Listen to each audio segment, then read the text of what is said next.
WhatsApp video 3 for module 7, learning assessment. The process of observing children should be very systematic so that the teacher can relate progress of children to all of the 3 developmental goals and learning outcomes. However, this does not mean that the teacher is required to do separate observations for each goal on each child. What do you think, Sandhya ji? I think, Ramila, what you are saying has a point. When the teacher is observing the children in the classroom, they are looking at the progression which covers more than one learning outcome. True. The teacher should also know that which are the learning outcomes which the child is finding easy to achieve, and also which are the learning outcomes where the child is finding difficulty. The teacher should also get a feedback whether the teaching learning strategies and the learning outcomes, they are making a match, and whether the alignment of teaching learning strategies according to learning outcomes has been successful. So, this will be very useful for the teacher. Rightly said, Sandhya.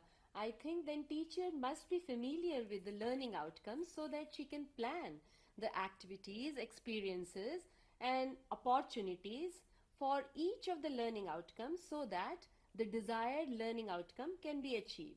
What do you think? Definitely. We all know that there are 3 developmental goals, and within each goal there are learning outcomes. True. So, now it is for the teacher to see what are the learning outcomes for a particular class, for a particular subject, and also whether the child is able to achieve those learning outcomes. If the child is not able to achieve, what the teacher should do, what should be the environment of the classroom, what should be the experiences or activities which should be designed to provide experiences to the children so that they are able to achieve the desired learning outcomes and ultimately the developmental goals. Yeah, I just want to add two examples here, like how the teacher can guide with a careful observation. For example, when the children are doing some pattern making activity. So, the teacher need to observe whether the child is able to create the pattern, how the child is extending the pattern. Is he or she using any kind of a mathematical vocabulary like what comes next, what comes again. So, these kind of mathematical vocabulary.